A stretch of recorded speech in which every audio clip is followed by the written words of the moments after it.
AD?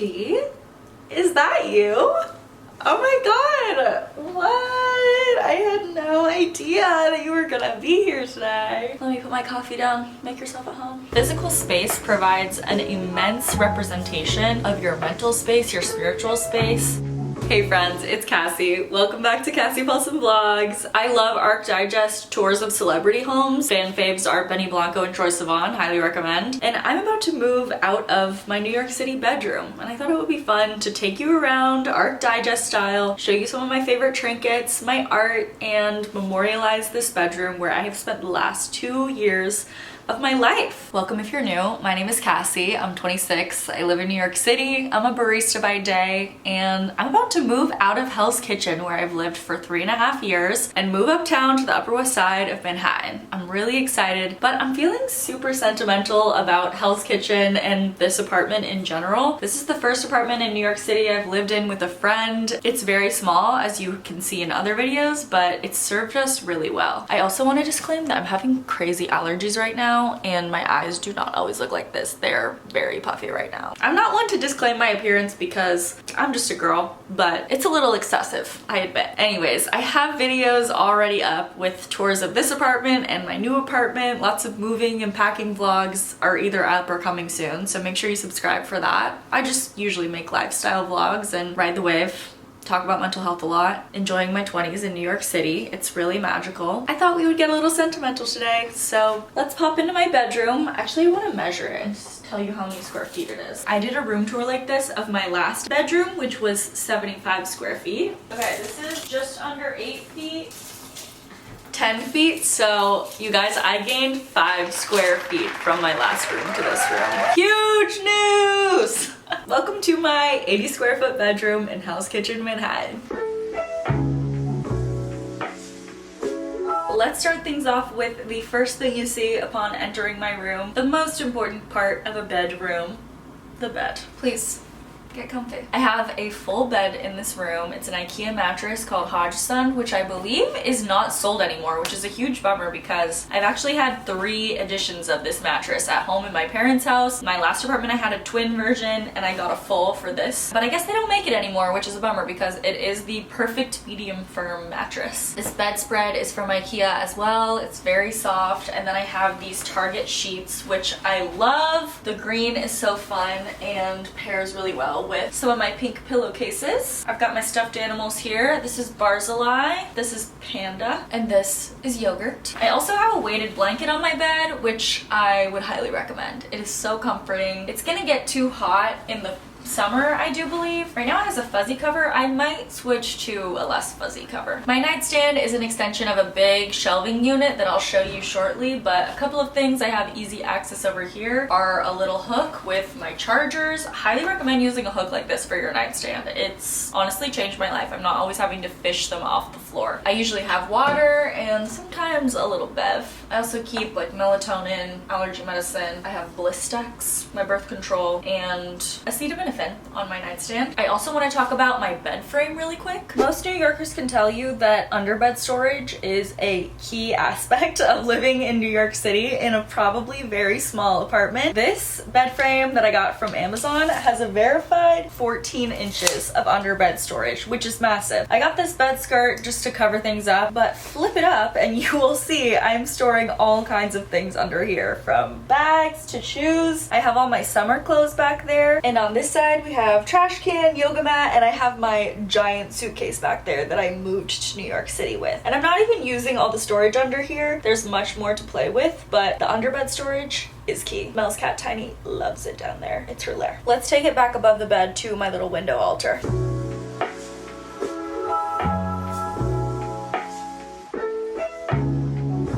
My windowsill has become a bit of an altar for me over my time living in this apartment. It has all kinds of special things. At any given time, if I'm chilling in my room, I probably have at least 1 candle burning. I got these candlestick holders in recent months, and they have vastly elevated the experience. So I keep my tarot cards here. I have a salt lamp. I have a little rock plant that my friend Lena gave me, a cigar that my friend Al bought me for my 26th birthday. Crystals are scattered throughout. I have this peony that my boyfriend gave me when he asked asked me to be his girlfriend in this little jar with the ribbon that was on the bouquet. The peony's obviously dead. I don't know if that'll come to the new place, but it was beautiful at the time. This plate I pottery painted with my friend Emily, and I have all my lucky pennies that I found in the city laying on top of here to remind me of the abundance that is all around us. Crystals, incense holder, candle. This is really just a lovely little trinket place of magic and resonance. Also above me you'll see I have a mini gallery wall of photos of me and my people. Let's flip on over to the foot of my bed and take a look at my clothing rack and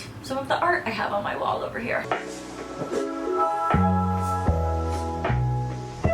At the foot of my bed we have my clothing rack in lieu of a closet. I bought this $10 IKEA clothing rack. I also have a command hook on the end of it, so all my purses are kind of hung here. And these are just more like sweaters and dresses, things that I don't want necessarily folded or that I didn't have space for in the case of many of these sweaters. It just made more sense to hang up. I have significantly more clothing storage in the shelves behind you, which you'll see shortly. This has served me well. Probably not be in my new bedroom because it has a closet. I've made it work. It's simple. It's elegant. You know what? I do love seeing the color. I will lay in my bed and be inspired for outfits sometimes, which is great. More importantly over here though, let's take a look at the art on my walls.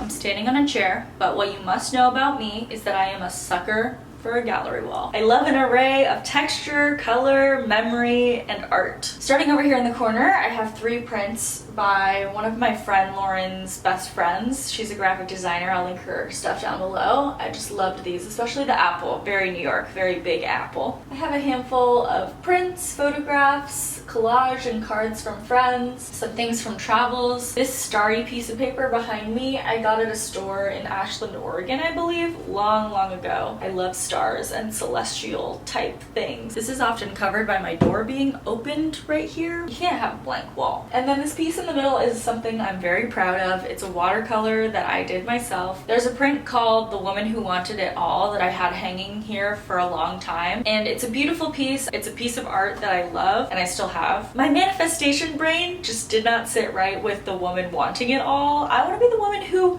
has it all, god damn it. I made this little abstract piece of my own. It's really special to me. Someday maybe I'll get it framed to live my little vlogs, as you will see much more of shortly. There's nothing down here on this wall because, like I said, my door opens right into here, but I do have a few things on this wall by my door, so let's take a look.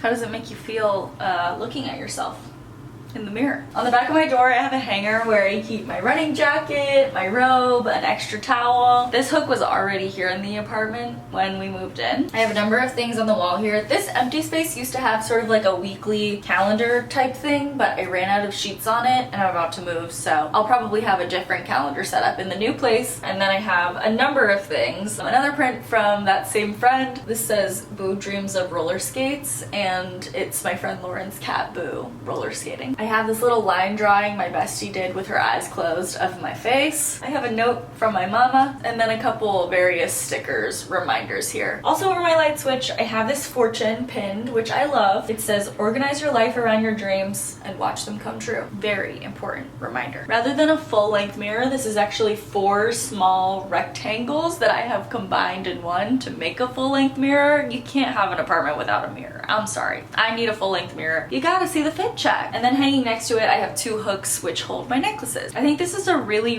beautiful way to not only store your necklaces so they don't get all tangled, but display them. Jewelry is art. It's beautiful, and I love having it here while I'm getting ready. Let's move to the final segment of the room, the shelf.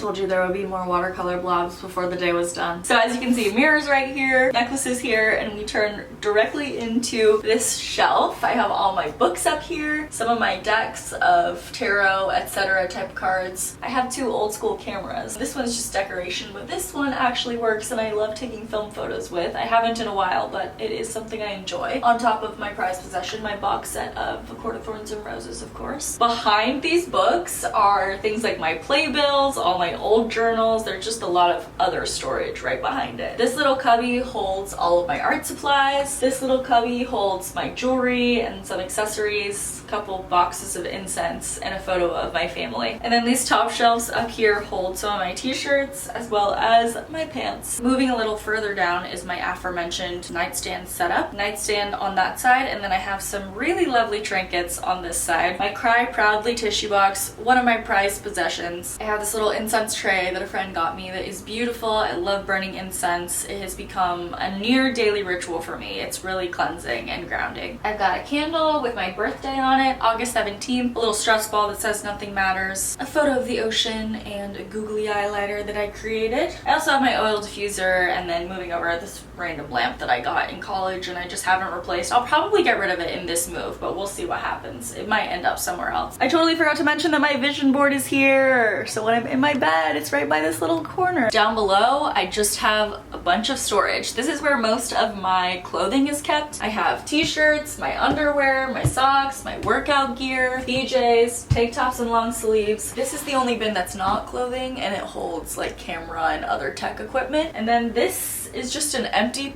shelf where I usually keep my laptop, my iPad, my Kindle, and my journal live here. Just kind of like accessible things that you would typically keep on a desk, but I do not have room for a desk. I'd also like to mention this very cute rug that I have on the ground that I got on Etsy back when I was at my old place, as well as the fact that I have not only dimmable, but color changing light bulbs in both of my lamps. At any given time, I could be rocking a disco party. I always do red light at night, sometimes orange. It's awesome. And there you have it, everyone. My little 80 square foot New York City bedroom in Hell's Kitchen. The last and final thing that is important for me to share with you is this New Yorker cover, which is very special to me because it was published the day I was born. I was born on a Monday, so this is literally the New Yorker cover on my birthday, August 17th, 1998, and I am obsessed with it because it looks like me! It's a little blonde girl laying in the grass in the sunshine with a book! When I discovered that this existed, I got so excited. I couldn't find a print of it anywhere available to buy on Etsy or the New Yorker or anything like that, so I took a JPEG from the internet, blew it up, and printed it out at FedEx. I just had to have it. So that is very special to me and will probably come with me to every place I ever live from here on out. Thanks for coming on a little room tour with me, you guys. Make sure you subscribe so you can keep updated on the new place and all the excitement coming there. I'm gonna have a desk, I'm gonna have a fire escape, and I'm so excited to just be inspired and create a new space. I really love crafting a new space. I think it is an opportunity to choose what energy you are aligning with yourself. Physical space provides an immense representation of your mental space, your spiritual space. Moving into a new space just feels so exciting and like there's endless opportunity. Thank you so much for watching. Make sure you subscribe if you haven't already. Leave a little like, leave a little comment, and I can't wait to see you again in the next one. Okay, bye!